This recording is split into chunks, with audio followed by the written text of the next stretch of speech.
education, trends in society, politics, economics, business, religious liberty, the Constitution, public policy, foreign policy, military policy, tensions in the Middle East, abortion, homosexuality, pornography, sexual ethics, media, technology, history, and America's godly heritage. We talk about anything that affects your faith, your family, or your freedom. So don't go anywhere, because Point of View starts right now.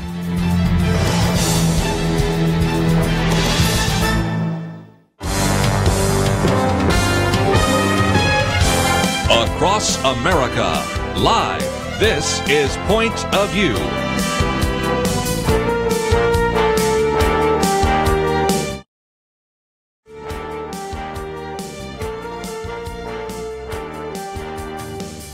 And now, Kerby Anderson. Thank you for joining me today here on Point of View. It is our weekend edition. Penna Dexter with me here, and we are going to be spending some time today looking at first the fact that the tax reform bill has passed the House of Representatives, 227 to 205, and now goes to the United States Senate.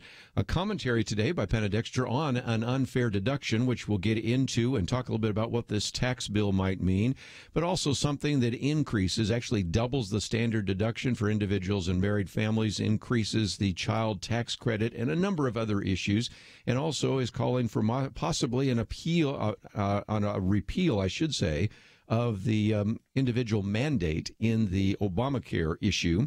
And then we'll get back to this issue of sexual harassment. It's kind of hard to ignore because, as I've pointed out earlier this week, we've had all sorts of testimony in that regard. Testimony earlier this week in the House Administration Committee, which, interestingly enough, had a Representative Jackie Spear from California, saying, well, we know that $15 million has been paid out by the House on behalf of harassers. And I thought, well, I didn't know that.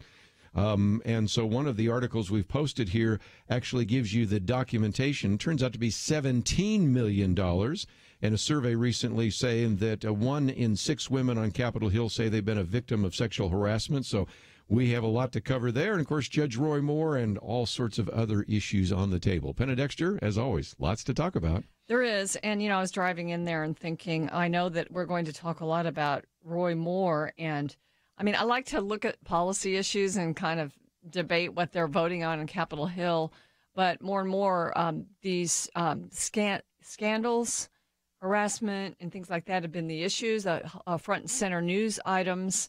And so it's harder to have a black and white opinion on some of this stuff. Sure. Because you don't know things and you're not sure of what happened. And so, I find it a little more challenging and difficult. And I'm glad that we have a live show here because we can actually get sort of the views of our listeners. And I'm hoping that people will kind of weigh in on that thoughtfully. It's hard not to be emotional about it sometimes. And so I'm trying to divorce my emotions from my intellect as I analyze this. Yes. Well, hard again, to do. And again, we've talked just about briefly Judge Roy Moore, but Al Franken yesterday on the news, but also Senator Menendez and others. And some of these facts and figures are coming fast and furious. Now, again, for our listeners in Alabama, they're going to have to make a choice by December 12th if they haven't already. And this is a question that was surfacing just this week about, well, is it possible that the current appointed senator, Luther Strange, could step down and that would force a new election? Well, it turns out that the governor, Kay Ivey, said, no, I will just appoint somebody until that election. So that possibility does not exist. So as Donald Trump said, well, we'll let the voters in Alabama decide whether or not they're going to have Doug Jones or Roy Moore as their next United States senator. I guess we'll certainly get into that. But this has now unfolded in Capitol Hill in some ways that I don't think everybody saw coming. And you had some Democratic women standing up and actually saying it's time for Al Franken to step down. Penna, you and I have been around for a while. Remember during Bill Clinton's administration, where were those Democratic senators there? Of course, most of them were not in the Senate, but still, the point is, where were the women that said this is something that is really a concern? So our second article we'll get to a little bit later is what I call the media's mea culpa about Clinton, in which some saying, well, maybe we were too young, maybe we were too hasty, maybe we turned a blind eye to what happened in the 1990s. And Bill Clinton was able to weather the storm and actually serve through 8 years as the United States president. There have been statements from one Democrat Senator, Kristen Gillibrand from New York, She now says that Clinton should have been deposed from office. He should have stepped down back then. And she's a pretty liberal Democrat. She's saying that now. And, it's hard. I mean, I think on both sides, it's hard to divorce your political opinions. For instance, that Judge Roy Moore is going to vote with the conservative viewpoint. He's going to be a fighter in the Senate for our values. And that Al Franken, who now has, pictures of harassment, that he's going to be a solid, dependable liberal and progressive. And so, people have to look at that. They weigh that with who they support. But some of the arguments tend to become absurd, and also they tend to become not consistent. You have to be consistent when looking at both parties. And so it's just super interesting. And really, I think with Alabama, the party says that they're going to go with the nominee. They're going to allow the election to go forward as is. And so, that's kind of the way the process is supposed to work. The state is supposed to choose their senator. They will be doing that. And so I'm sort of glad I'm not an Alabama voter right now. And so we'll just have to watch how it plays out. I would think so. It used to be that we had the state legislatures appoint the senators, and so there would have been maybe some wisdom in the way the founders established that. But yeah, that would have changed this equation, wouldn't it? You would have known that, or if indeed there was an individual that was not necessarily representing the entire state, you could have the legislatures really doing some things that would have had another check and balance that we don't have right now. But nevertheless, that's where we find ourselves. But if you wanted some of the facts and figures that we've been throwing around this week, because I believe, and I've said this before, I think there are more shoes to drop, not just Al Franken. I thought it was kind of interesting, too, for our listeners out of Missouri. Claire McCaskill the other day, and again, that congressional testimony said, when I was an intern, I learned to avoid elevators because elevators were where you were captured. After one unfortunate incident, and that happens to be when she was at the state capitol in Jefferson City in Missouri, I began taking the stairs everywhere I went in the state capitol when I was there as a college student. But then she also said she'd run into some problems when she had been an intern in the federal government. And so she says she's been sexually harassed as an intern all the way back to 1974 in Capitol Hill, and then has, expressed some concerns even now. And there's supposedly a creep list right now that is out there. And I know sooner or later, Penna, you know as well as I do, it's going to show up on some news site or on some newspaper of these individuals who women on Capitol Hill say, you just got to stay away from some of those individuals. Some of them have hands. Some of them will reach for you, grab for you, whatever. Well, there was a senator in Oregon that was pretty famous for that. Bob Packwood. That's right. He was a Republican, so it was easy to get rid of him. But notice that when we talk about the two Democrats so far, Bob Menendez and also Al Franken, they're both going to the Ethics Committee. Sadly to say, oftentimes the Senate Ethics Committee is where ethical charges go to die. So that's not quite the same reaction people had when they heard even the first woman come forward about Judge Roy Moore. So we see a little bit of a double standard there as well, don't we? Yeah, in a sense we do. And that's why I think it's important now for Judge Moore to make a defense for himself. Yes. I think he started that in the last day or so. But just, an appeal to those who are supporting him. Why should you believe me? And, you can't bring back your proof from 40 years ago, but you can certainly make a case. And I think that might be something that would be in order right now. I think so. It's hard to defend yourself. We actually had a John Eidsmoe quote yesterday, which is, if I can summarize it, it's an easy charge to file and a difficult charge to defend against. It's hard to prove a negative, but it would be good if you did so. And, of course, if these are false charges or others are false charges, as I've said before, Ray Donovan, who was falsely charged in the Reagan administration after he was exonerated, said, where do I go to get my good name back? Where do I go to get my reputation? We're going to come back and talk about this tax bill and how it will affect you and your family right after this.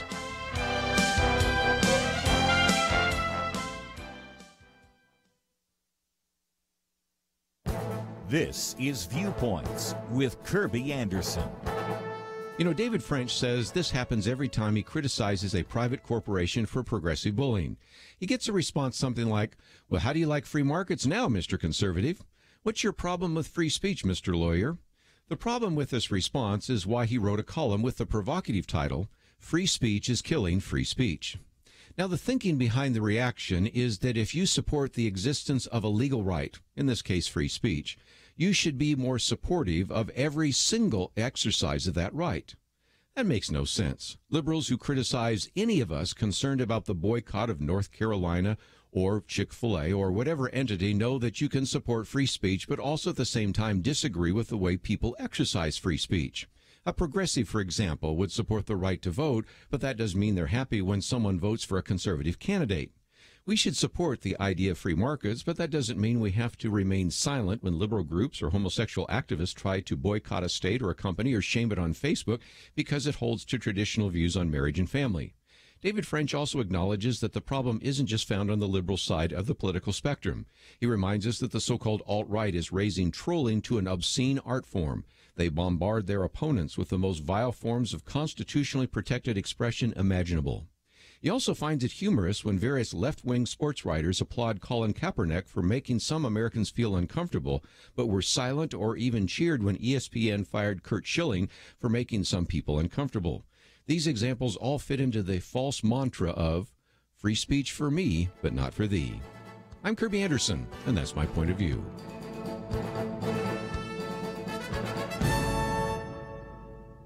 Take Kerby and the Point of View team with you on the go with the Point of View app. Search for Point of View Radio at the Apple or Google Play stores.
You're listening to Point of View, your listener-supported source for truth. Okay, once again, if you'd like to join us at any point, 1-800-351-1212. We'll get back to the sexual harassment issue, and if you'd like to join us, you may be calling in right now, and then we'll get to those calls a little bit later. But with Penna Dexter here and with her commentary today, by the way, let me always encourage you to go to the Viewpoints commentary section.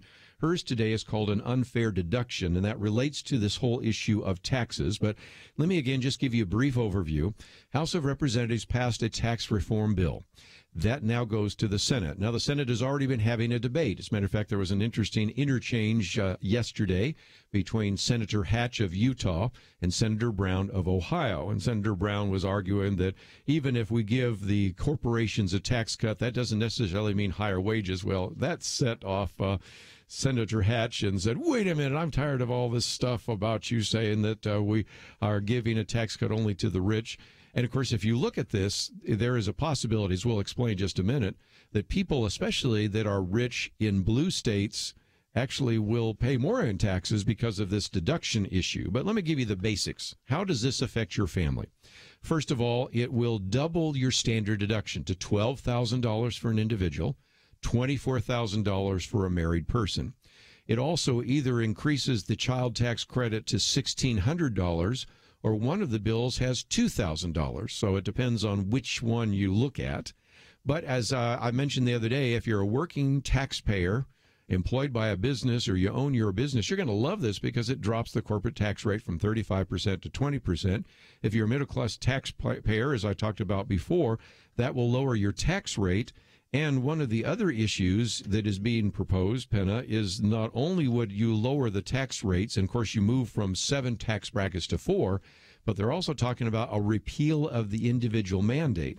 And I got to tell you, there are a number of people that are simply saying right now, I just can't afford to spend so much money on an insurance policy that I know that I will never use. And some of the examples that I've been able to dig up are individuals that pay, as we mentioned last week with Dr. Merrill Matthews, their premiums are high enough that they could take that same amount of money and lease a Rolls Royce or a Bentley or an Aston Martin or something like that. So you're talking about enormous amounts of money that you're paying out for a policy medically that you'll never use. And so this is one of the other benefits for people in the middle class. I think the repeal of the mandate for Obamacare, the individual mandate, might also, I think part of the calculation was to draw in a few senators that you might not draw in otherwise to make it possible to actually get this tax reform done.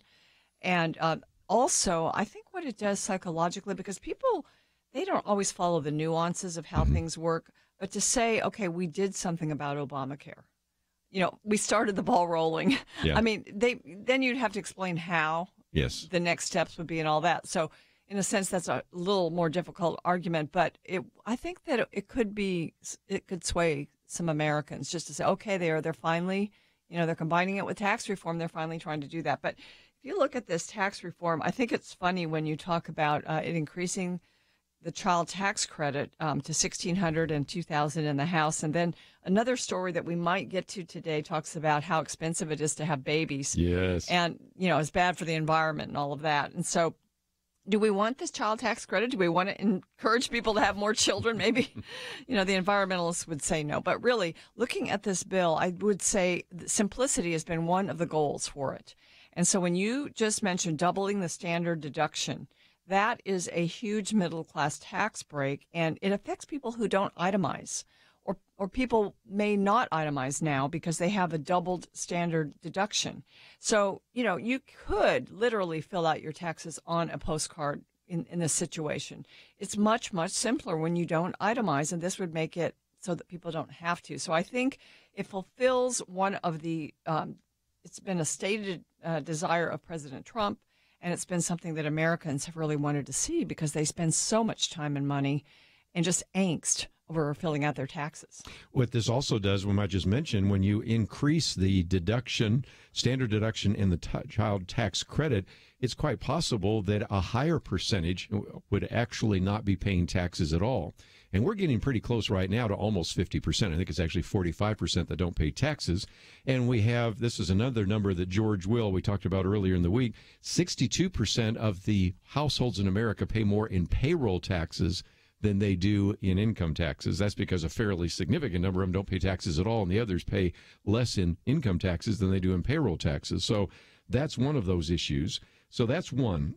Let's get to one that you have written about, because these bills would also have, at the moment, a full repeal of the state and local tax deduction. Now, that is one of those things which, in the Wall Street Journal today, it talks about really benefits people in the so-called blue states, the progressive states. And you've written about this as an unfair deduction. Can you explain that to us?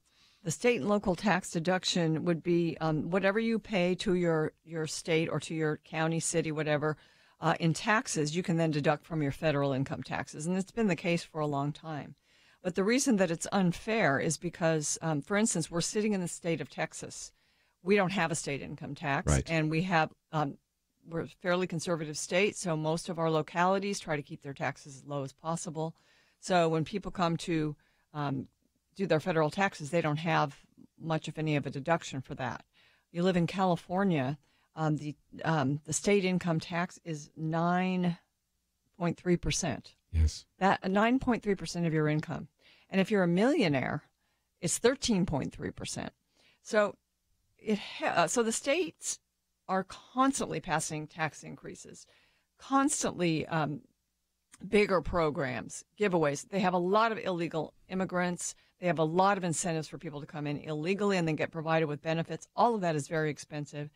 And so that state has chosen that. They have a lot of sanctuary cities there and attractions. So to pay for that, California taxes its residents' income, and it's mitigated. The effect on the taxpayer is mitigated because they actually get to deduct it. So if you pay this 13.3% to California, it actually only costs you about 8% once you get the credit or the deduction on your federal taxes. Very true. So when you look at that as a national issue, and that's what they're doing here when they're saying, okay, we're going to give people tax cuts, we've got to pay for these tax cuts. We're trying to make tax paying simpler. this is a way to simplify, get rid of that deduction. So the people in California and New Jersey and New York and the states with high taxes are screaming about it. And some of those members of Congress, even though they're fairly conservative, could not vote for it because it was hurting their constituents' pocketbooks. So you can see it's an unfair deduction. It causes the red states' citizens to have to pay for the high tax policies of the blue states, the high tax blue states. It's unfair, but it really does hurt people to repeal it. So that's kind of a tough call. But if you're going to simplify your taxes, my opinion is you need to do it. There may be some ways, lower the taxes more, which is what you were just mentioning. Even lower the rates more. If the rates are lower overall, that helps everyone. Yes. But, there's just a lot of big decisions that have to be made here. And doing a good law that's really going to advance the economy is going to involve some tough decisions. One of the things they tried to do is make it simpler, and one of the things they eliminated and then put back in pretty quickly was the adoption child credit, because a lot of pro-family people say, wait a minute, this is the difference between some families being able to adopt a child and not being able to afford to adopt a child. Well, another one was, of course, this repeal of the state and local tax deduction, but it also affects those who, as you said, are the wealthiest. Wall Street Journal said today, let me just use 4 states where we broadcast. In California, that reduces the marginal effective tax rate by 5.3%. So that means people in California don't have to pay as much taxes for the same amount that people in Texas do. New York, 5%. I had to use Utah because Orrin Hatch is in there, 2%. And as you said, in Texas, 0. So that means that you actually get a much lower tax rate for the same amount of money. Let's say you make $200,000. You actually have to pay 5.3% more on your taxes for $200,000 in Texas than you do in the state of California. And in Texas, you don't have all the big lavish benefits that you have in California. So I think a lot of people would understand if they read your commentary that this could be seen as an unfair deduction. We'll see whether it stays, because this is how you get one of the individuals right now on the Republican side that's not sure he wants to vote for this tax reform bill is Ron Johnson of Wisconsin. So we'll see. But this, I think, is a good example of how, in many cases, those who write these tax laws have all sorts of loopholes and all sorts of special carve-outs. And this is an attempt to have something a lot simpler, to go from 7 tax brackets, to 4 tax brackets, to have a doubling of the standard deduction and also an increase in the child tax credit and a variety of other things. So what are your thoughts? We certainly have some more to talk about, but we'd love to get your comments as well. 1-800-351-1212. We are paying taxes, and are you excited about tax reform? I'd love to hear your comments right after these important messages.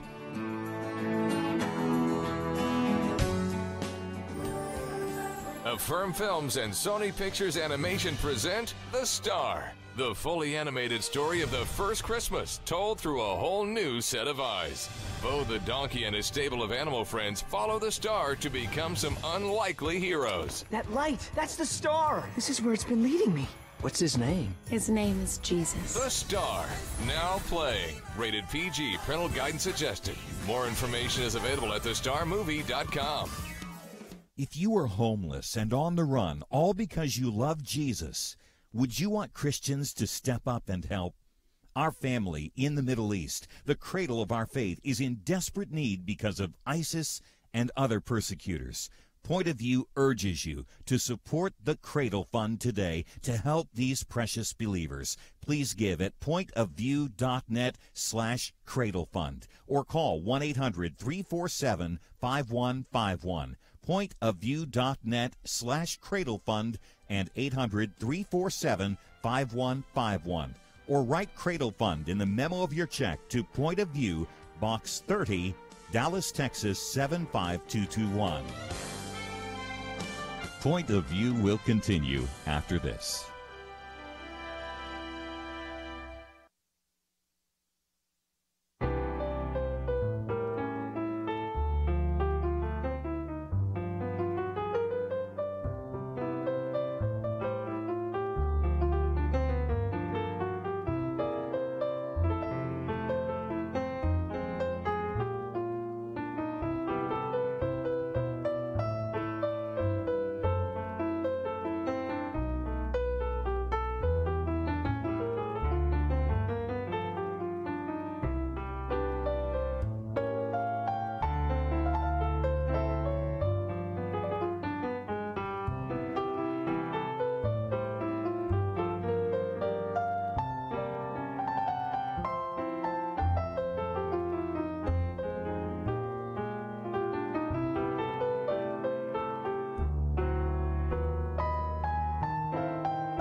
are listening to Point of View. The opinions expressed on Point of View do not necessarily reflect the views of the management or staff of this station. And now, here again is Kerby Anderson. If you'd like to join a conversation, 1-800-351-1212. Penna Dexter, it is our weekend edition. A little bit later, we'll get back into some of these sexual harassment suits in Capitol Hill, as well as some of the news in that regard. The moment talking about this issue of tax reform, and a very good reason for that. A House of Representatives yesterday passed tax reform, 227 to 205, and it now lands in the Senate. We are going to get into this whole idea of repeal of the individual mandate and how that affects insurance. But, Penna, we have really smart listeners. The thing we were going to talk about at the break had to do with the property tax, and I see our first caller wants to get into that issue. So, Susan in Texas, KCTA, what's your question for us today? Yes, thanks for taking my call. I may be misunderstanding, but I thought when you said you can't deduct state and local taxes, part of local taxes is you pay, city, county, school, and the county taxes are the property taxes. Say you own a house, right? And you pay $1,500 a year property taxes, and then they use that for the schools. But we used to be able to deduct it, I thought, because if you couldn't, and then you paid income tax also, that would be $1,500 of your income that was taxed twice. Right. So, again, first of all, the mortgage deduction and property tax are still there. But, Penna, explain that for just a minute. Well, the House bill that passed provides actually a deduction for $10,000 in property taxes. So you would still get to deduct the $10,000 in property, up to $10,000 in property taxes, whatever you paid. The Senate bill, currently the one that they've got on the table, which they're not going to vote on probably till next week, maybe next Friday or something, that one wipes out all those deductions, even the property tax deductions. So, some people are concerned about this. There's a big real estate lobby that's pushing to leave that in. And it's interesting to look at the Senate and the House, because it's not like the Senate bills are more liberal than the House bills. It depends on what you're talking about. Yes. In this case, the Senate bill wants to just simplify it completely and wipe out all deductions for state and local taxes. But it's still in the House version. And I'm just thinking today, will they not maybe go on a Thanksgiving break anyway? So it might be a week or two before we do get a vote on that. But you do end up with two different bills. And I remember even Karl Rove saying two bills are better than one. And that's because you might be able to take the best out of both bills, but that goes to conference committee. You have to get the vote. So we're still in the process here, and this is called sausage making, isn't it? And it is. The sad reality is in the House, you could not get one Democrat to vote for some really good ideas. So sooner or later, there will be in some of those committees, I suspect, to express some of their opinions. So we'll see where that goes. I think in the Senate, what we face with everything that's taken place this year has been such a closely divided Senate with, really partisan digging in of heels that it's hard to get anything done. But there's so much at stake for getting tax reform done that, some senators are going to have to look at their objections. I think of Susan Collins, who does not want the Obamacare individual mandate repealed. But she may blow up the whole thing if she digs her heels in over that. Yes. Let me explain that for just a minute, because you might say, well, what does this individual mandate, which is in the Affordable Care Act, known as Obamacare, what does that have to do with tax reform? Well, the idea is this. If you repeal the mandate, then the government probably could save some money in the form of health insurance subsidies. Now, originally, the Congressional Budget Office assumed that all 13 million people that receive that would actually drop coverage. Well, no, they wouldn't. And so they said it might save $300 billion. And there's been an attempt to try to, if you will, quote, pay for this. There's actually a Senate rule called the Senate Byrd Rule that requires that you can't have deficits outside of a 10-year budget window. I won't go into the technical details. So the idea is that if indeed this remains in the House and the Senate, then individuals who right now have had, if you will, sort of a gun to their head and said, you have to buy this whether you want it or not, or else you have to pay a fine as large as $1,390, which still is less than what some people have to pay in terms of having insurance. It's probably less than the subsidies. Yeah, some of the subsidies and things like that. But still, that's an issue. And so you have situations right now where people make too much so that they don't receive the subsidies, but too little where they can really afford the kind of insurance that they are forced to buy under the Affordable Care Act. So that's why that's an issue. And I hope I've not confused people with that, but that's why all of a sudden Obamacare is part of this tax fund, because it actually would no longer require that you buy insurance. Thus, it would no longer require the federal government to have to provide all those subsidies. And then some people have said, well, that hurts the poor because you're taking away Obamacare from them, but you're not. They get to make a choice now whether they want it or not. If they want it and they can't afford it and they're below the line, they can get a subsidy. The other thing that's going to happen is people will now get the standard deduction doubled, so their income will be lower. So there'll probably be more people that qualify for the subsidies. So I think it, in a sense, it balances out. I'm not sure it's going to save that much money, but I love the repeal of the individual mandate. Right. And it's more, I think, because of freedom. You know, we have people, Penna, calling all the time saying, look, I'm forced to buy a policy. I have never used it. I have no reason to believe I use it unless I'm in a catastrophic car accident. I'm paying for something I didn't want in the first place. And in the past, I had one that was covering for really catastrophic things, but it was very high deductible. And insurance could really be for things you can't recover from. And to force me to pay for something that has all these other mandates for various kinds of insurance policies and alcohol and drug counseling and for pregnancy and all these kinds of things, so that it's, quote, a qualified policy. It just doesn't work for me, and I would like to have the freedom not to actually buy those policies. Yeah, right now the federal government is dictating you have to have a Cadillac policy or no policy. Yes.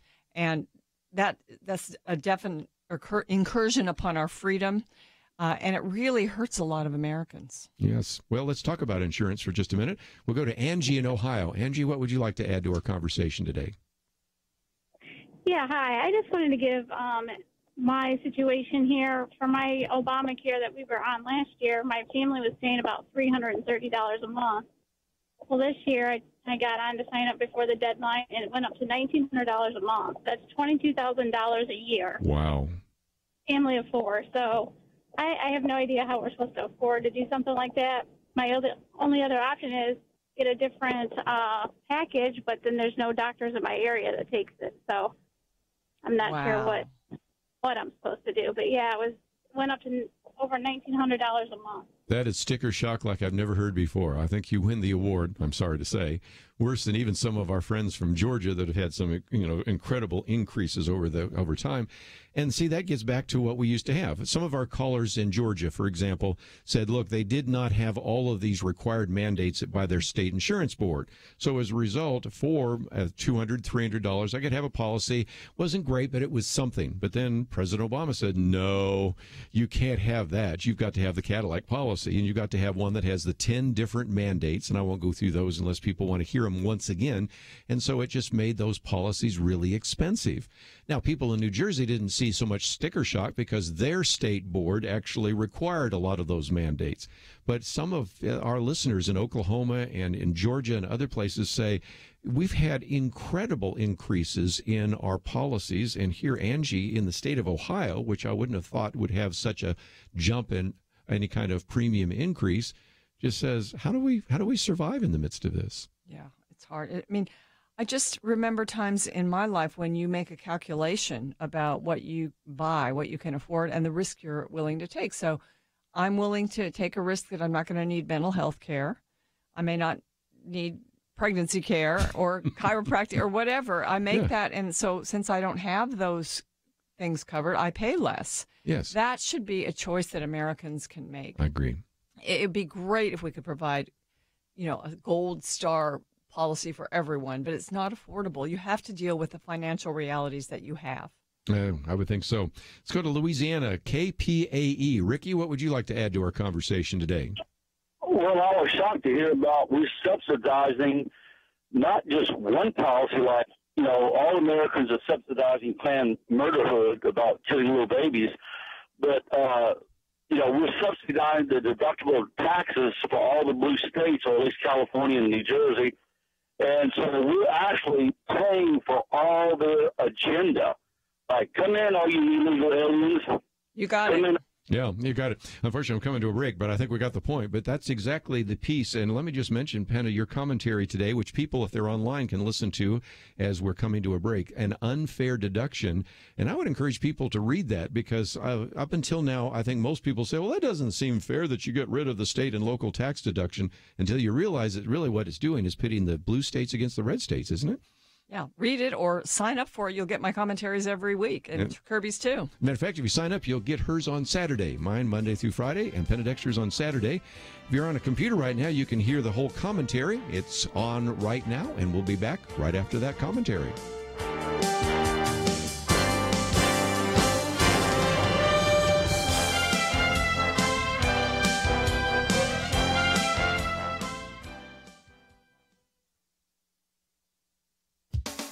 There's a provision in both the House and Senate tax reform plans that would eliminate one area of fundamental unfairness in our federal tax system. Currently, taxpayers who itemize deductions on their federal tax forms are allowed to deduct from their taxable income taxes paid to state and local governments. Sounds great, but it's not fair. Right now, Americans from red states and lower tax blue states are subsidizing other states. The Wall Street Journal pegs the value of the state and local tax deduction at over $1.25 trillion over 10 years. Eliminating that deduction would help offset the cost of tax cuts. The Journal points out that the state and local tax deduction is a classic example of a tax preference that adds complexity to the code and subsidizes some Americans at the expense of others. Take California.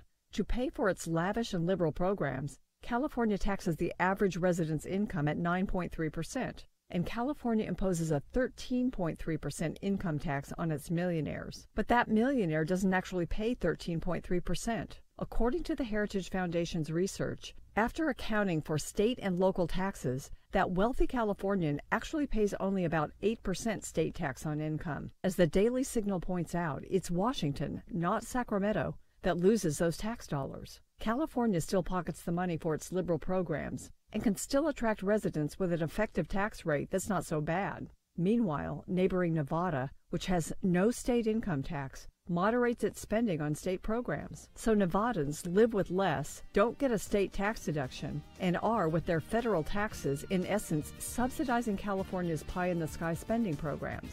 7 states have no income tax, and many others keep theirs low. Their residents should not have to subsidize blue state big government. That's taxation without representation. Tax reformers must address this. For Point of View, I'm Penna Dexter.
Now, back to Point of View, your listener-supported source for truth. Back once again, it is our weekend edition. Penna Dexter across the table from me today in our round table.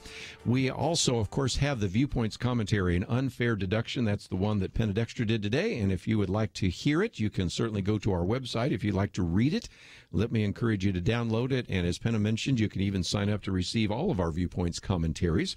We've also been talking about the issue of health sharing and a variety of other issues. So let me go to Lori in Ohio, WGGN. Lori, thank you for joining us today here on Point of View. Thank you. Go ahead. I heard the caller call in about $1,900 a month for health insurance through the Obamacare, I believe. Right. And we currently went through a job loss and then through the COBRA coverage, and that was extremely expensive also. So we went through the Christian Healthcare Ministries, and I'd like to hear a little bit more conversation about those type of plans. Well, yeah, go ahead. Yeah, they aren't limited or really addressed by Obamacare. They're allowed, and they've been really helpful to a lot of people. And again, go ahead. And we're finding that. I mean, everything we've experienced with the Christian Healthcare Ministries has been excellent. And so, you know, I feel like that needs to get out there for people because some people may not be aware that that's available and covered under the requirements of the government. The two primary organizations, there are three that qualify. You have to have had a health sharing ministry in existence before a particular date, I guess I should say. And so we have had the heads of both MediShare and Samaritan's Ministries on this program on a number of occasions. Now, again, I'll hasten to add that for our listeners, it's not insurance. As a matter of fact, in one state, sometimes it's not even allowed. But in most states where we broadcast, you can actually use this instead of getting Obamacare. Now, you have to, in order to join with them, recognize that it isn't insurance, but you're sharing your health costs with one another, that you sign a doctrinal statement, which not only includes kind of theological issues, but also that you would dedicate yourself to kind of a healthy lifestyle and a biblical lifestyle.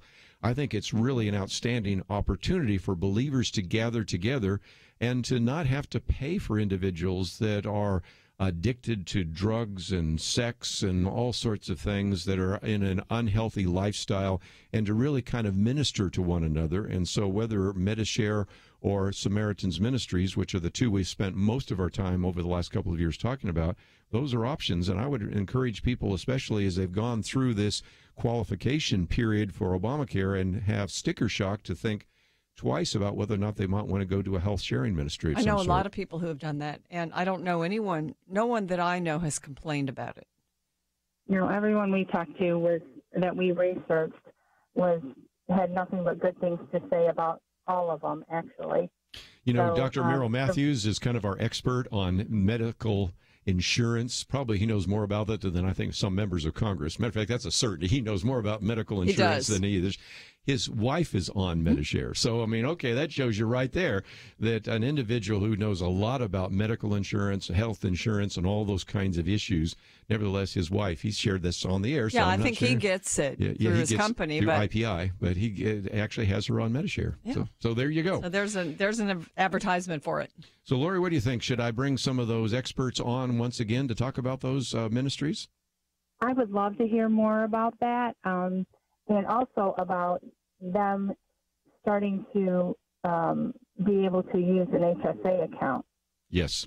Okay. That's one thing I do miss. I do like that HSA account. I think it's very valuable for us. So, and so that was another thing that I guess in due time there is litigation about that. So hopefully in due time they do. Yes, well, again, that was where the whole issue of repeal and replace of Obamacare stalled, because, again, I do believe that health savings accounts are the way to go. And people that know a lot more about medicine, like Dr. Ben Carson and others, have said that that's really a very good idea. Yeah, and we have some ability to use those, but it needs to be expanded. Let's take some more phone calls. And again, some of you want to talk about tax reform. A little bit later, we'll get back into some of the issues of sexual harassment, but wanted to, especially since just yesterday, the House of Representatives passed tax reform, and now it's in front of the United States Senate. Want to give some of you a chance to join the conversation. So we'll go to Missouri this time. KNEO. Kate, thank you for joining us today here on Point of View. Yes, I was just telling the man on the phone that the only problem I find with all of this is I don't feel like I pay enough in the taxes. I'm older, and I just send it off. I fill out my own taxes. I send it off, and I get all my money back every year. And I'm thinking everybody should have to pay something. At least $100. It's not fair. My kids all have to pay taxes, and I don't see a problem with it. I get benefits from the federal government, and I ought to at least pay something in. Yes, well, I you're do singing have an my income song. coming in. If you've ever heard me talk, I've said before, I probably would never run for office because I would not be elected, because I am convinced that every single person should pay taxes. And I recognize that when you're below the poverty line, maybe the only requirement would be that you donate a can of goods to a food bank or something, but we are moving into, I think, a very dangerous world where eventually, we're getting close to it, and with this tax reform, we'll get much closer to it, where half of the country will not pay taxes, and the top 10% pay most of the taxes, almost 80%. So you run into a situation in which you really don't have people with skin in the game, and as you point out, you're a beneficiary. Everybody's a beneficiary. And some people say, well, I paid my taxes when I was young, so I should receive all these benefits when I'm old. I still think there's a benefit there.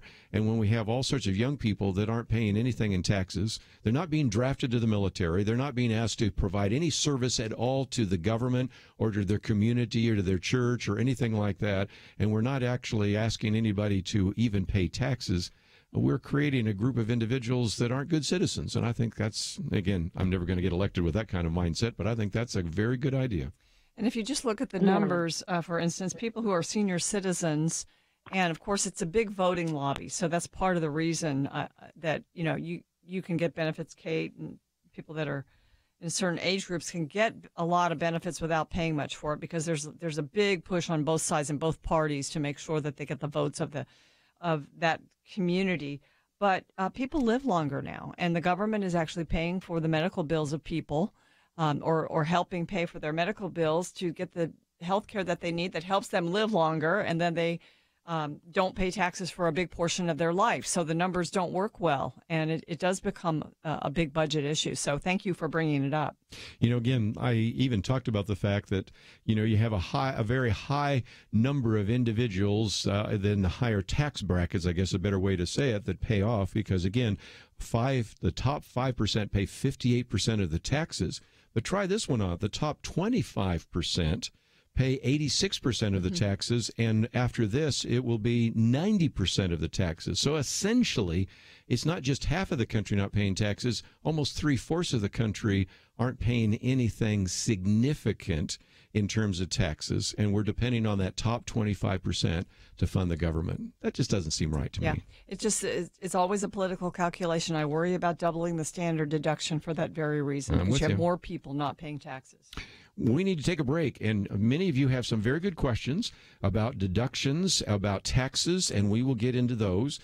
In the second hour, I guess it's time to also open up the discussion once again about Judge Roy Moore and Al Franken. We'll do that, and so we certainly have some articles there about this. We also have a piece that we've posted today on immigration and how that's turning the entire country blue. So I wanted you to read about that. And Penna referred to the idea that, you know, babies are more expensive, and that's why some people say if you have a baby, you're going to create climate change. I'm not making this up. That's one of the other articles that we will get to if we can in the second hour. So a lot more to cover. Penna Dexter with me, Weekend Edition. Go to our website, pointofview.net, to find more, and we'll be right back. You're riding down the road, and just ahead you see an elderly woman tumble off the curb into the street. As your friend drives past, she prays, "Lord, please send someone to help that poor woman," and drives on. What if that was your mother or grandmother? In Christ, our family includes people like Sarah. Sarah was 95 years old, and she didn't tumble into a street. She was forced into it because ISIS was coming. Countless Christians like Sarah are suffering in the Middle East, the birthplace, the cradle of Christianity, and we refuse to pass on by. We urge you to stop with us for just a moment and lend a helping hand to persecuted Christians through the Cradle Fund. Visit pointofview.net/Cradle Fund or call 1-800-347-5151. Our Middle Eastern family needs us. Stop and give right now. Pointofview.net/Cradle Fund and 800-347-5151. Or mail a check with Cradle Fund in the memo to Point of View, Box 30, Dallas, Texas 75221. Point of View will continue after this.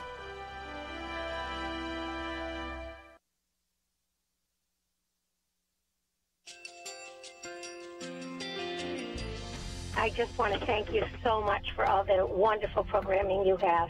You're just absolutely fantastic. I recently started listening to Point of View, and I really found it interesting because of the different subjects you cover. Thank you for that. I really appreciate everything that you do in keeping us informed. Thank you, Kerby, for everything that you have been doing. I appreciate all the work that you're doing, advocating for the Word of God. Thank you so much. Point of View, I think, is absolutely necessary because it's a Christian perspective, a biblical worldview perspective, and receive very current, up-to-date information about what is really going on, week to week in our culture, which is changing so rapidly, and yet it's morally sliding backwards. Yeah, I'm just, first of all, I thank you guys. Y'all's program is wonderful, and enjoy it every day. I learn so much every time I listen to it. Point of View Radio Talk Show.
Hi, this is Kerby Anderson. You know, each day we take on the tough issues and provide a biblical perspective to them. The topics we cover are wide-ranging: apologetics, theology, prophecy, creation and evolution, intelligent design, marriage, family, child-rearing, the millennial generation, trends in society, politics, economics, business, religious liberty, the Constitution, public policy, foreign policy, military policy, tensions in the Middle East, abortion, homosexuality, pornography, sexual ethics, media, technology, history, and America's godly heritage.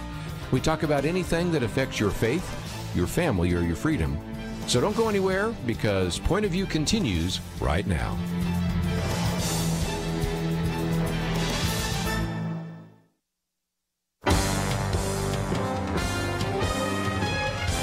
Across America, live.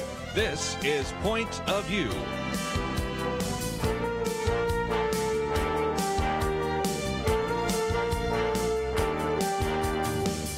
And now, Kerby Anderson. Weekend edition, second hour today. Penna Dexter in studio. And let me just mention again that in the first hour we spent some time talking about tax reform. Her commentary today, Viewpoints commentary and unfair deduction. So that gives you a little bit of an education on one of the issues that are involved, the full repeal of state and local tax deduction. Although, as we point out, the property taxes and mortgage deduction may or may not stay. Also, discussion of the repeal of the individual mandate and a variety of other issues that are front and center. And a little bit later, we'll get into these issues of sexual harassment once again, as well as I've posted an article that comes from our friend that is at World Magazine on evangelicals and Roy Moore. We have one on immigration turning the country blue, and babies are bad for the environment. We may or may not get to that one today. But let's take some calls left over from the last hour related to the issue of tax reform first. So let's go to Bob in Georgia. Bob, thank you for joining us today here on Point of View. How you doing? I'm good. What would you like to add to our conversation? Well, I hate to be a stick in the mud, but I can't get excited about any kind of bills passing, because I honestly don't have any confidence that it's going to happen. We have all these good ideas, but there's the Congress and the Senate are so divided that much has not changed about how things are not getting done. And that's my one point. Can't blame you for that. Yeah, there's no disagreement around the table on that point. Go ahead. Until there is some impetus, something to force people in the Congress and the Senate to be accountable for what their votes and everything. Until there's some kind of way to say, okay, well, you couldn't do this, so your time's up. See you later. You know, and it's in a lot of people's minds, it's too broke to fix. And until something radical happens to make it change, so that there is a chance of good bills being passed, a lot of people are still going to be skeptical and pretty much cynical about the whole thing, because all we've seen so far is just one good idea after another biting the dust after all the fanfare and the hoopla and the trying to do it, you know. What and, you said something radical needs to happen. What would that be? Well, I got a. This is super radical. I think that there should be a major movement in America for a major movement. Like, I'm talking about like 5 million people coming up on Washington, D.C. to fire everybody in the Congress and everybody in the Senate and replace them with farmers, with carpenters, with electricians, with handymen, with men, people that have. The one requirement would be that you would have to have run a small business successfully for such and such a time, and that it would be a 2-year stretch. And after that, you're done. You go back home, and somebody else comes in. Yeah, and again, I'd want some people that had some expertise, but, that was the original idea of the founders, wasn't it? That you would just have citizen legislators, that they wouldn't stay there forever.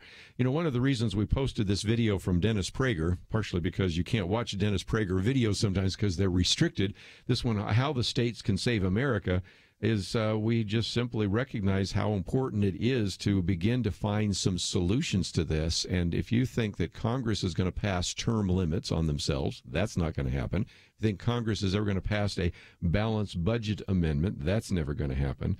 And so somewhere along the line, there's just a real need for us to come up with some alternatives. So I would encourage you to watch the video, because if nothing else, you'll have a chance to see that there are some solutions. And one of those, of course, is in Article 5 of the Constitution. But Bob's right. We have right to be skeptical, because we've seen good ideas that pass from the House and then they go to the Senate to die. So is this another one's going to die in the Senate? Who knows? Yeah, I think part of the sentiment that he's expressing was part of the support that came in behind Donald Trump. Right. The populism, the idea that the average American worker is being heard, it's not getting anywhere. So, I do think it's a movement still. And, of course, he's now president. He deals with some political realities. But I think that there's still this big contingent of Americans that are hurting, and they want to see something done. When we look, and we are going to pivot to the Roy Moore situation, one of the things that concerns me there is, because of the accusations against him, you had the immediate reaction from the leader of the Senate to say we've got to find somebody else. He cannot be in the Senate. And that is exactly what Americans are reacting to, that leaders in Washington, D.C. would control everything. But in our system right now, the states get to choose their senators, and it's their prerogative to do it. And if he did go to D.C. and they expelled him, like they've threatened to do, that would be, I think it would cause a big rebellion. Yeah. I just don't think that would go down well with the American people. If you take away the accusations, and I'm not minimizing them for a second, but if you take them away, they didn't want him coming anyway. And because this was a man that was labeled as homophobic, Islamophobic. This is a person that is wanting to go back to the original writings of the Constitution. Heaven forbid somebody want to do that. We already got Neil Gorsuch doing that right now in the Senate. We don't need another one of those people. And so in some respects, he was surprisingly the person that would threaten the swamp, though the person who talked about draining the swamp, Donald Trump, actually supported and endorsed Luther Strange. But nevertheless, you can see that it was quick. They were glad to have, in some respects, the allegations of harassment, because he posed a real threat. And it's going to take, as Bob points out, some people, and maybe millions of people, maybe marching in Washington, D.C., or maybe going to their legislatures and saying, we need to do something. The states need to take control of a federal government that's out of control, using some kind of checks and balances, because we can't continue down this road. And I hope that in this next election, you recognize that when we talk about tax reform, and we talked about some of the benefits of this tax reform, that all the Democrats, not some of them, all the Democrats, and even a few Republicans, primarily in high tax states, voted against tax reform. So what we'll see now in the Senate will be another question. How many of those individuals will actually go along with tax reform? And will there be one Democrat, even Senator Manchin or somebody, that would come forward and say, even though my party's against this, I'm for the people in my state, and I'm going to vote for tax reform? We'll see, because if not, you have an opportunity in the next election, and we're going to have a midterm election, to see whether or not you're going to put more of these kind of people that want to drain the swamp, or more establishment Republicans and Democrats in there. Because in some respects, as people say often, Penna, I don't see a lot of difference between the two parties, and oftentimes that's the case. But let's take a break. We'll take your phone calls. I have some that want to ask some questions about how this deduction would affect families with children, and then a few others that are convinced maybe it's time to drain the swamp. So, Bob, you started something. We'll take those calls right after this.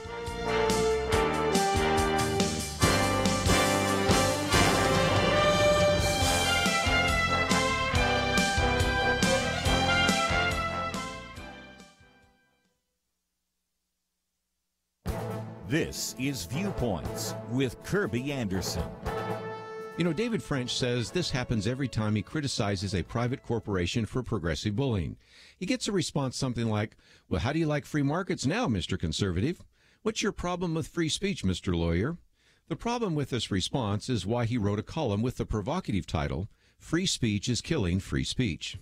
Now, the thinking behind the reaction is that if you support the existence of a legal right, in this case free speech, you should be more supportive of every single exercise of that right. That makes no sense. Liberals who criticize any of us concerned about the boycott of North Carolina or Chick-fil-A or whatever entity know that you can support free speech, but also at the same time disagree with the way people exercise free speech. A progressive, for example, would support the right to vote, but that doesn't mean they're happy when someone votes for a conservative candidate. We should support the idea of free markets, but that doesn't mean we have to remain silent when liberal groups or homosexual activists try to boycott a state or a company or shame it on Facebook because it holds to traditional views on marriage and family. David French also acknowledges that the problem isn't just found on the liberal side of the political spectrum. He reminds us that the so-called alt-right is raising trolling to an obscene art form. They bombard their opponents with the most vile forms of constitutionally protected expression imaginable. He also finds it humorous when various left-wing sports writers applaud Colin Kaepernick for making some Americans feel uncomfortable, but were silent or even cheered when ESPN fired Kurt Schilling for making some people uncomfortable. These examples all fit into the false mantra of free speech for me, but not for thee. I'm Kerby Anderson, and that's my point of view.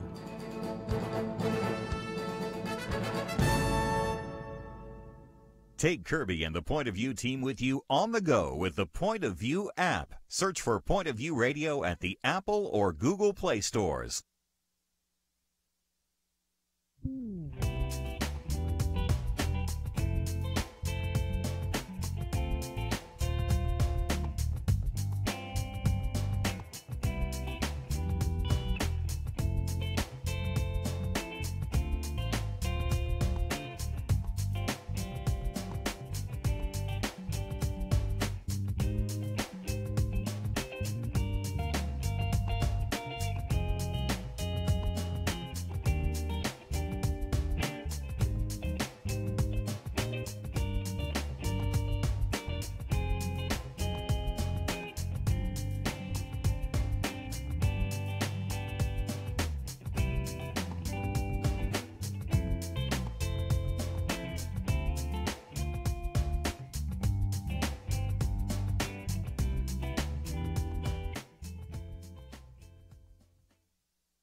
You're listening to Point of View, your listener-supported source for truth. Penna Dexter in studio with us today. It is our weekend edition. If you'd like to join us, 1-800-351-1212. Let's head out to North Carolina, WGLP. Dwayne, thank you for joining our conversation today. Hi, how are you doing, Kerby and Penna? I just had a few comments. I was in my kitchen listening to the the last caller going, yes, yes, yes. That's what we need. We actually are electricians. That's our business, electrical contracting. And I'll tell you what, the first people that were in the Congress, they had farms and everything else, businesses that they had to get back home to be able to make a living. So they were not in Washington for years and years and years.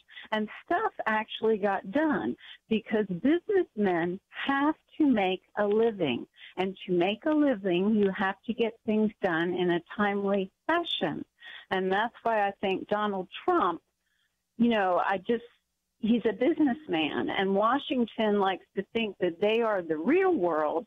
But Donald Trump actually lives in the real world, and that's where the rest of us live, who make livings. Yes, he is a man that has made an awful lot of money, but capitalism works.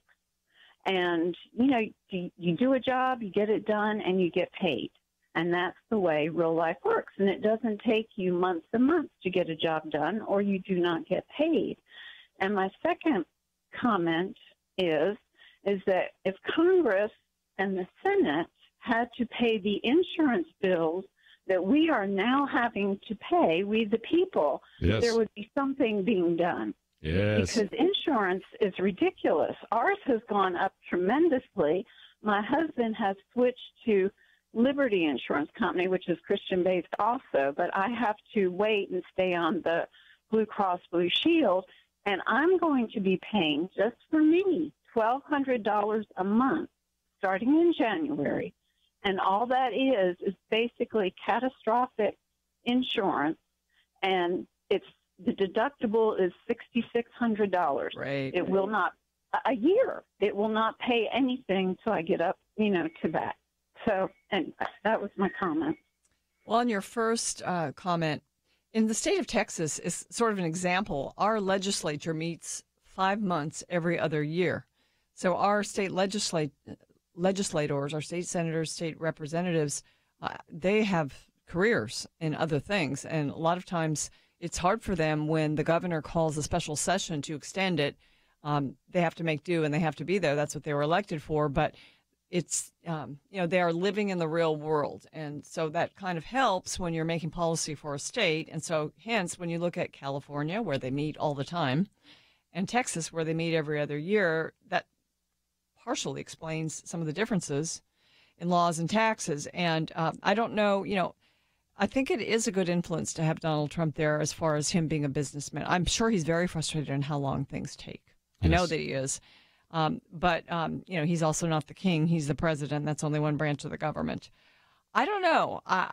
My jury is out. I'm wondering, I think maybe some changes in giving power back to the states would help us a lot in that regard. Mm-hmm. And I don't know. We're never going to get back to the way it was in colonial times. But if we could move more back in that direction, it would be good for the country. And then as far as health insurance, we need to reform it.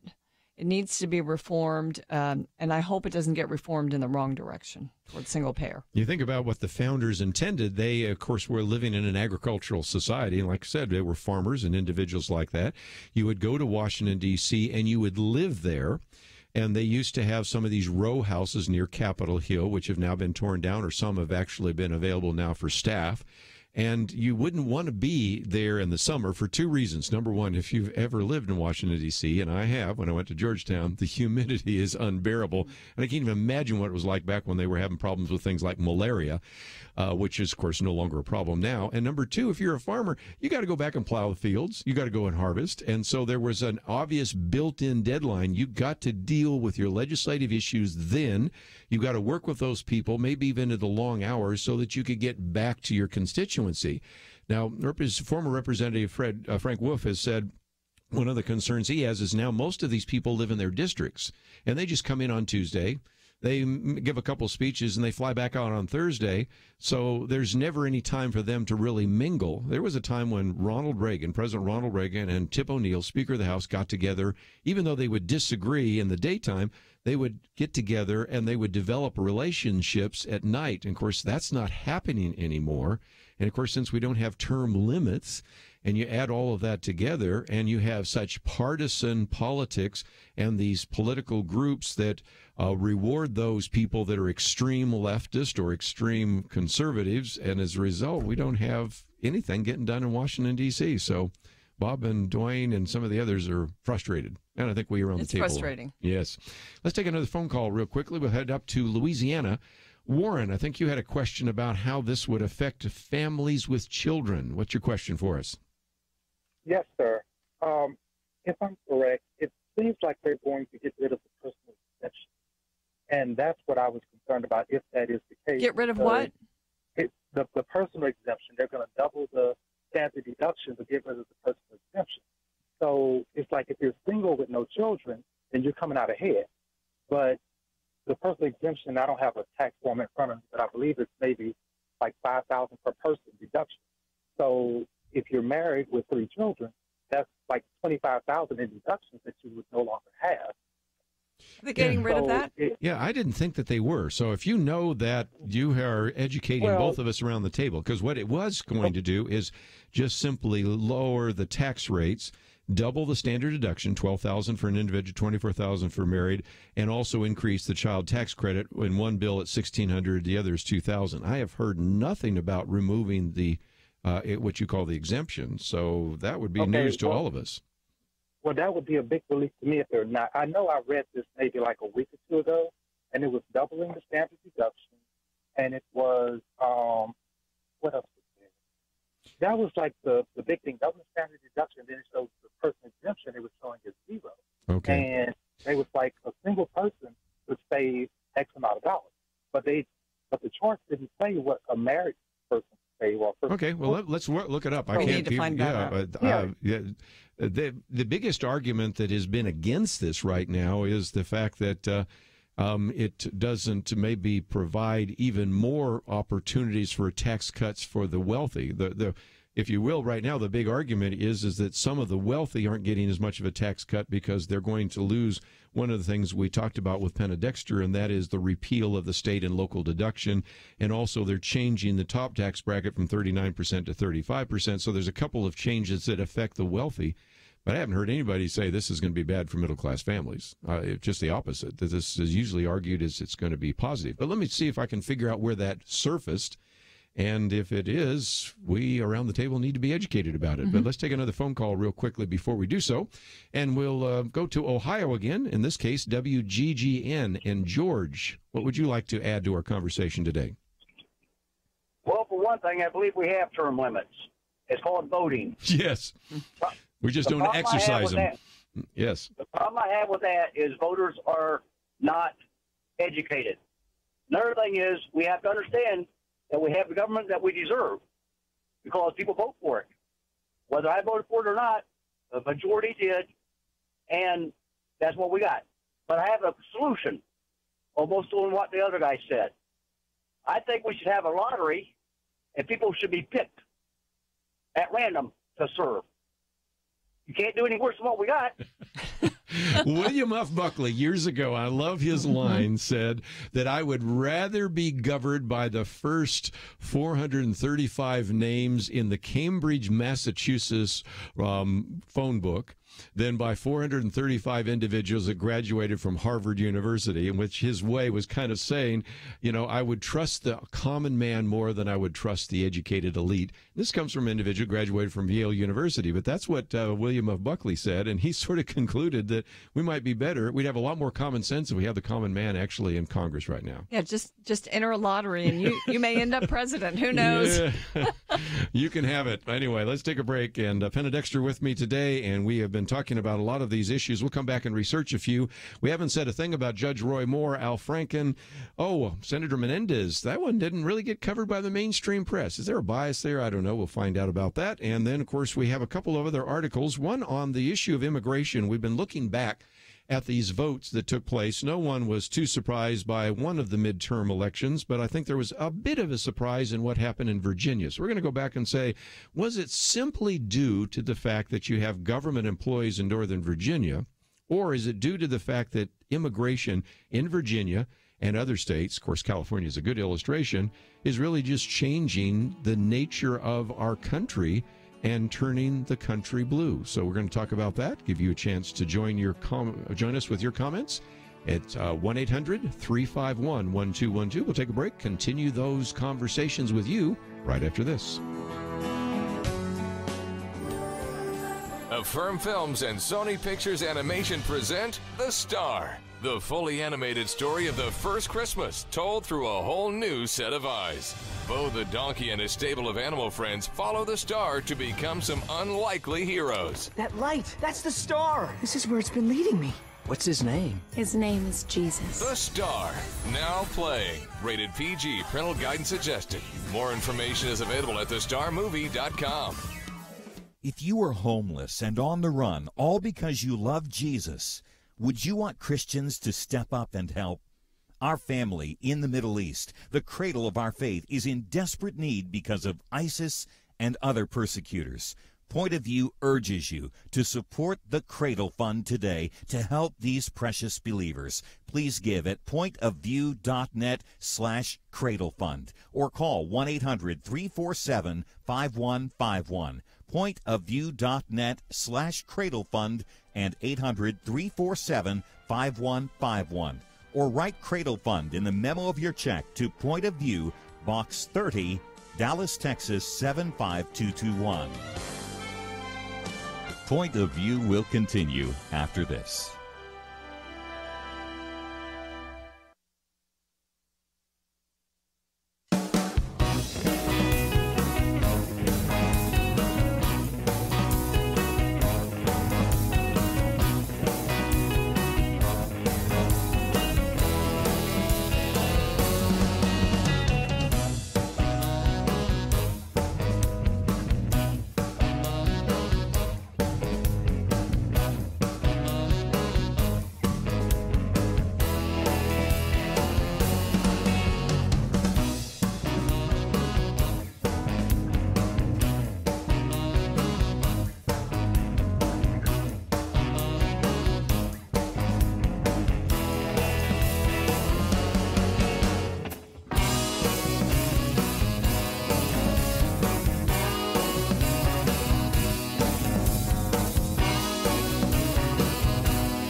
are listening to Point of View. The opinions expressed on Point of View do not necessarily reflect the views of the management or staff of this station. And now, here again is Kerby Anderson. Final half hour, if you'd like to join our conversation, 1-800-351-1212. Penna Dexter with me as well. Let me just mention that a couple of articles we've posted here for you. Congressional Sexual Harassment Settlements. This gives you the facts and figures and the numbers, including some of the printout, because I mentioned the other day, this came out in a testimony before the House Administration Committee, that $15 million, now it turns out to be $17 million, have been awarded to victims throughout the past decade. The survey that was done by the CQ Roll Call Survey of congressional staff just a while back reported that 40% of women believed on Capitol Hill that sexual harassment is a problem on Capitol Hill. And in that same survey, 1 in 6 women responding reported they had been a victim of sexual harassment. Now we find out all sorts of money, Penna, has been paid out for that. And then one of the articles that I had mentioned as well was an article that I call kind of media's mea culpa, because what you have had are certain individuals saying, you know, we were young and we really didn't understand what was going on, and we really feel bad that we didn't really address this issue. So this one by Kevin Williamson reminds us that even though Matthew Iglesias says, well, I was young, yeah, of course, he was in high school, but, you know, James Carville wasn't young. He's the one that talked about some of the people accusing Bill Clinton. Well, this is what you get when you drag a $100 bill through a trailer park. Maureen Dowd, who referred to Monica Lewinsky as a ditzy, predatory White House intern who might have lied under oath for a job at Revlon. And then, of course, poor Juanita Broderick and all sorts of other individuals who've been trying to get the attention of people for years saying, you know, the President of the United States actually raped me. We're not talking about just sexual innuendo. We're talking about something that he could be put in jail for, and everybody just simply ignored it or dismissed those individuals. It depends on what side of the aisle you're on, because back then there was just no criticism countenanced of liberals or people who were going to be pro-life. And to protect the, the Roe versus Wade mentality, people were, I think, excused of a lot of things. And, you know, it's an issue that people understand. And I think that's why it's out there today, because you and I have just been talking for an hour and a half about the nuances of the health care reform. And also we can talk about scandals like the Russian collusion scandal, or back in the Clinton years, you had Whitewater. And so people don't always understand those, but they do understand sexual harassment. They do understand rape, and they understand unwanted advances. And so all of that is understandable. And I think we're getting dumber over the over the generations as a populace. And so those are some of the weapons we can wield against one another. But the lack of the ability to address it and deal with it, I think, really hurts us. Yes. Well, in this piece that we've posted today, it's the second article by Kevin Williamson, really says that, you know, America's blew off the cattle futures shenanigans, the Apple stealing travel office stuff, the illegal Chinese donations, and a dozen other Clinton scandals.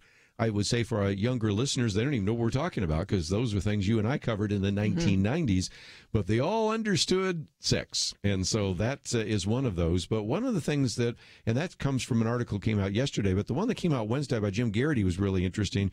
And that is what happened. All of a sudden, these people that just turned a blind eye to all of this, all of a sudden now we've got a drama, historical drama coming out next year in April, Chappaquiddick, all about Ted Kennedy. You have people saying now, for example, one of the people in doing the review saying Ted Kennedy, by all rights, should have stood trial for involuntary manslaughter. Then you have individuals here that are saying, for example, the opinion piece in the New York Times, that of the Clinton accusers, the one that haunts me is the one I just mentioned, Juanita Broderick. She tells a story about Clinton recalls those we've heard from Harvey Weinstein. She claimed that they had plans to meet in a hotel coffee shop, but at the last moment he asked her to come up to her whole hotel room where he raped her. And then later on she says, put simply, I believe it. Well, okay, where were those people before? And I think part of it is now there's no longer a threat from the Clinton machine. Bill Clinton's not in office. There's no chance, possibly, that Hillary Clinton will ever be president. She's not in a position of authority. So that's the first issue.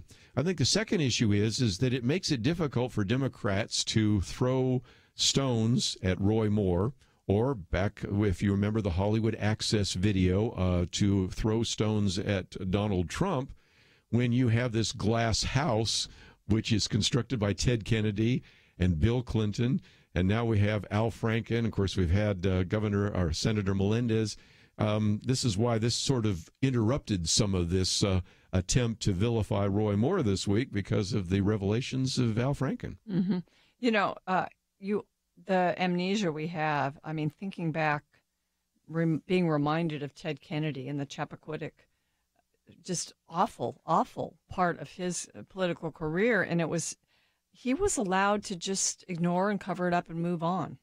And a woman died, and she was basically his mistress. Yes. So, the American people allowed that. The Democrats, made sure that he stayed in office. He never suffered really for that.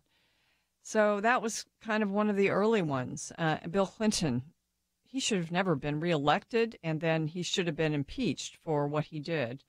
But he was allowed in office. So why are we surprised now? I mean, and why should only Republicans have to push their people out for those things? Just because Republicans tend to be more moral or tend to believe in the Ten Commandments? That's not really fair. Well, again, that maybe suggests that the Democrats are trying to clean house. They have a midterm election coming up. They also are gearing up already for who they're going to run for the presidency. By the way, who's that going to be? Who will that be? Cory Booker? Joe Biden's got a book coming out. Al Franken was talked about. Yeah. I think he's out of the running now. I think he's out. I mean, so you got, a lot of things happening in some respects. So again, those are just some issues that we wanted to put on the table in terms of trying to put all of this issue of sexual harassment in some kind of context. So we have those articles, and one that I just have mentioned, but it's one you may want to read. It is a very good piece called Evangelicals and Roy Moore, because what we have to make sure we don't do, and this is from Marvin Olasky, our good friend there at World Magazine, is not to turn a blind eye. And certainly, I have indeed, we seem to have a number of women coming forward that suggest some things happen in the past of Roy Moore. We would want to hold him accountable and not be guilty of some of the very same things we've just talked about a minute ago. But just before we run out of time, this article that comes out by Ann Coulter was, I thought, helpful to understand the implications of immigration. There are a lot of people that say, well, why can't we let all sorts of people in? If somebody wants to come into this country, why can't we let them in? Well, first of all, we let a lot of people in, and we go through the process of actually trying to have them assimilate, because if they go through any kind of citizenship program, then they learn quite a bit about our history. But Ann Coulter reminds us that if we go back and look at the election just a week ago, Tuesday, in Virginia, a lot of people said it had to do with government employees in Northern Virginia. Well, maybe, but she has some other numbers that suggest that maybe there's a few other things were going on in Virginia, and maybe a warning to what is happening around the country. Well, and what's responsible, she says, is immigration. Immigration, legal or illegal, really. She says in 1970, only 1 of every 100 Virginians was foreign born. By 2012, it was 1 in 9. So that's one of them. She says also that, and this is really according to studies, that it's an overwhelmingly sort of poor and needy group that becomes these immigrants.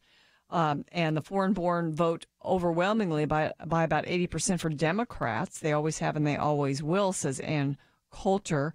Our immigration policies discriminate in favor of the poorest and the least educated, most unskilled people. So, that is definitely going to sway a vote in a state like Virginia. And these people need a lot of government services. She cites a Pew Research poll saying 75% of Hispanic immigrants and 55% of Asian immigrants support bigger government. And that's compared to 40% of the general public.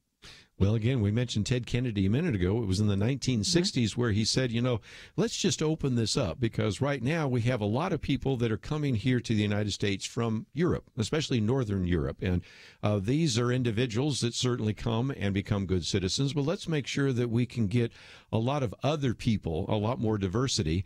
Later on, we even had a diversity lottery, which we just heard about, because Chuck Schumer pushed that through. And that's what got us this individual that mowed down all of these people that were on the bike path in New York City. And so those remarkable changes brought very significant changes. And I've said this before, if you found that all of these various individuals that were coming here from this country are voting Republican, do you think the Democrats would be so excited about this immigration policy? And so this is why, once again, back to the question that Bob raised, we can't seem to get tax reform through Congress. I don't think we'll ever have an ability to get immigration reform through Congress, or at least not in the near term, just because of the vested interests that various individuals have. But it is, as Ann Coulter points out, turning the country blue. We have some more to say about it, but I just have one of those mandatory breaks. By the way, if you're listening online, you can hear Penna Dexter's commentary, which we talked about earlier, an unfair deduction, which relates to our tax policy. We'll be back right after this.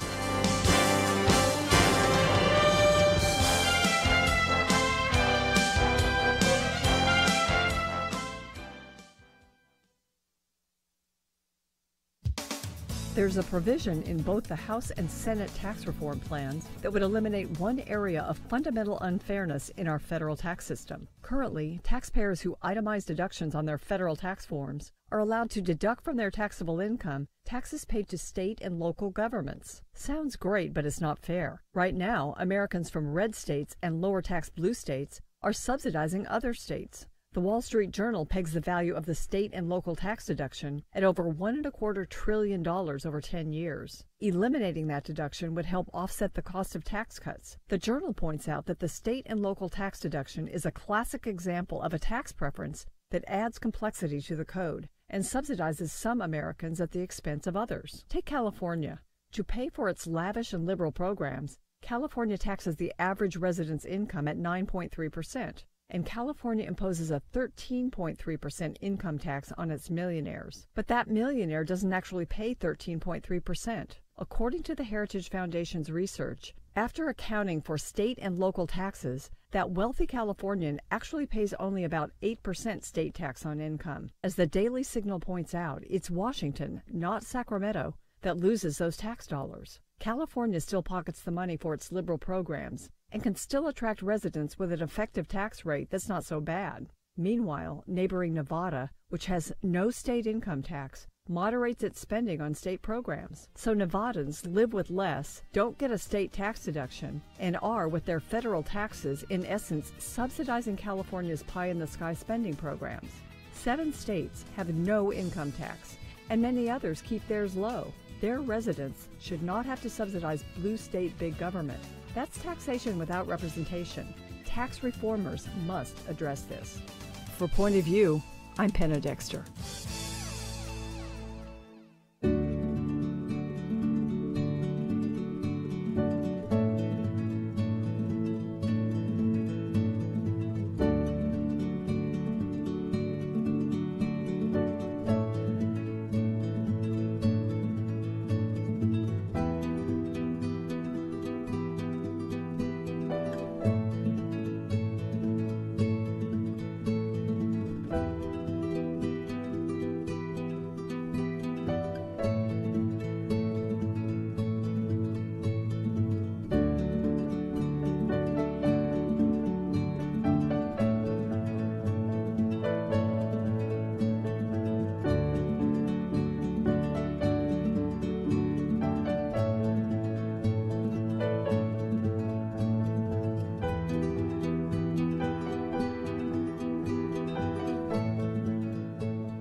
Now, back to Point of View, your listener-supported source for truth.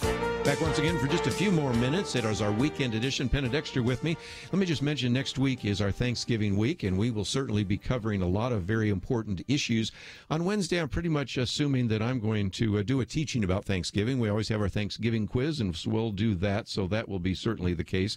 But we do have Louis Gomert, who will be sitting in this chair for the live broadcast in the afternoon. We also have something else that we're doing for our local station, which is with Dr. Merrill Matthews. But it'll be kind of fun to have that. Stephen Meyer will be with us as we talk about this new book about theistic evolution. Of course, we'll be talking about Thanksgiving. And Penna Dexter with me. I might again mention that her commentary today, if you'd like to read it, is called An Unfair Deduction, and it's one that relates very much to the tax policy. But I thought I'd get to one other issue that I thought was intriguing. Leftist bioethics. Babies are bad for the planet. Now, you got to put this next to my commentary yesterday. My commentary yesterday was about a demographic winter. And I said in previous commentaries, I've talked about how Europe and other countries in the world are facing a demographic winter. And as a result, we see that some of these countries right now have a fertility rate that is less than 1.4.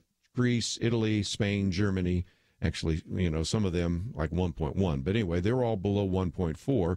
We used to have a fertility rate in America of 2.1, but now it's less than 1.9.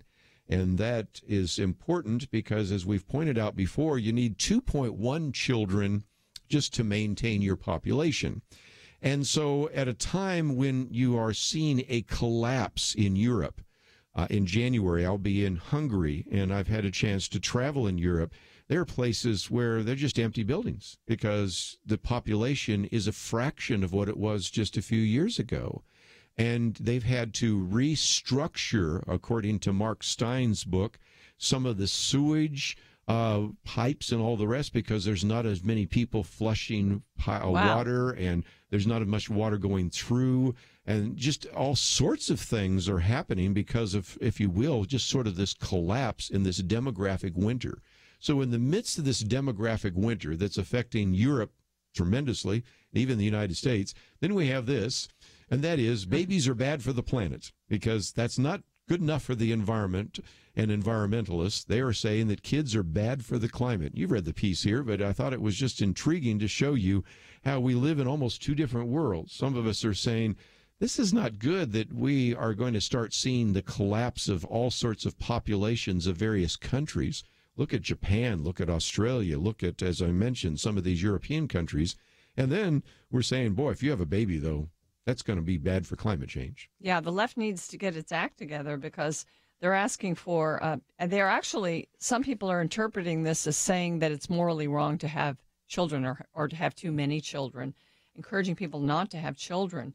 But then we look at the economy and, we're having, one of the reasons that people that are more in the middle want more immigrants and immigration is just so that we have enough people to support our programs and to pay into the tax base and all of that. And so,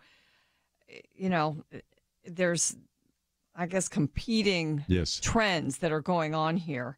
And I just think it makes the left, who encourages, people to think about the climate when they have children, it makes them sound a little bit absurd and extreme.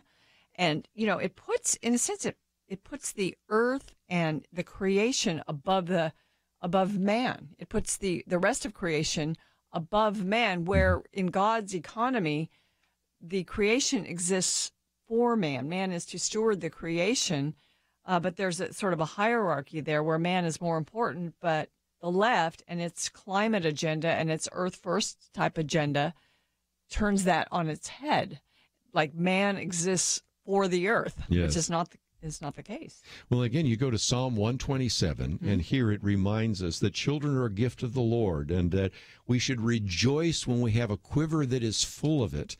And here we have just a competing view that instead of saying that children are a benefit, children are a gift, children are an asset, children are the future of our country, you have individuals that are saying, if I release a murderer from prison, I'm reading now from this preamble piece, actually later on, that if I release a murderer from prison knowing full well that he intends to kill innocent people, then I bear some responsibility.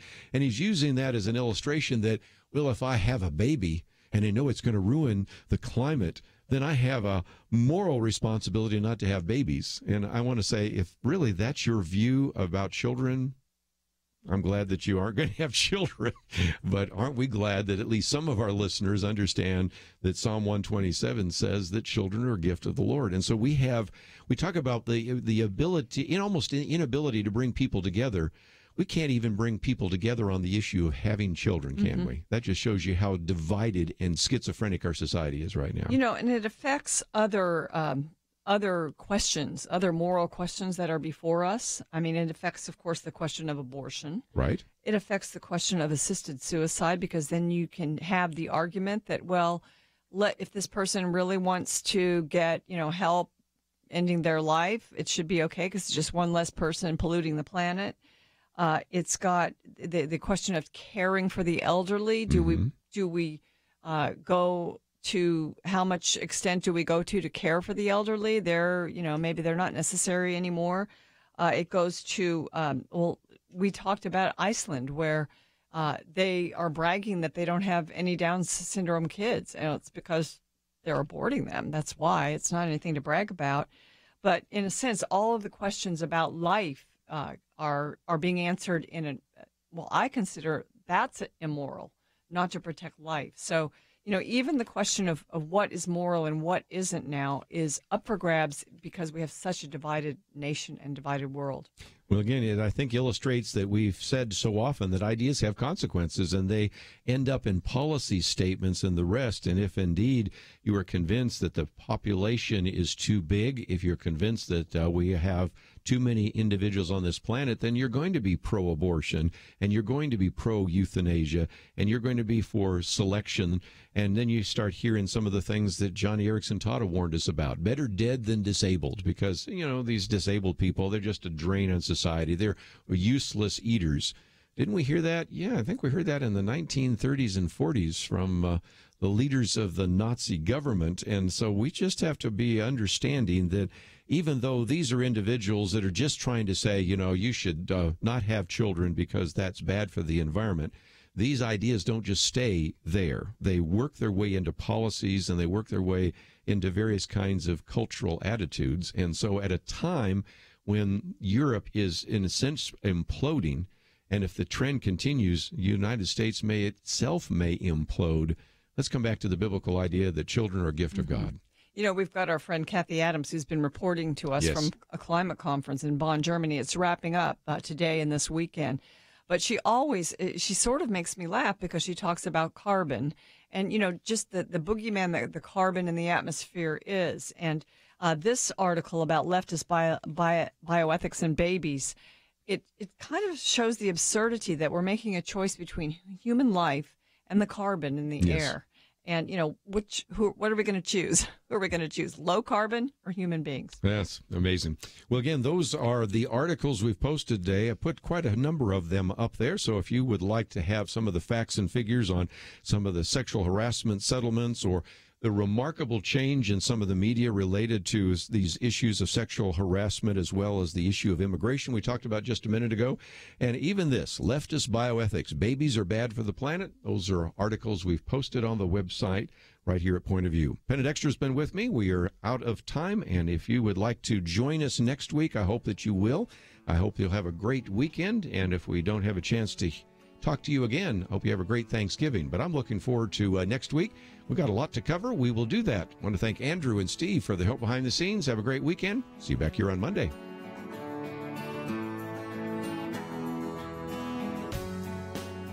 You're riding down the road, and just ahead you see an elderly woman tumble off the curb into the street. As your friend drives past, she prays, "Lord, please send someone to help that poor woman," and drives on. What if that was your mother or grandmother? In Christ, our family includes people like Sarah. Sarah was 95 years old, and she didn't tumble into a street.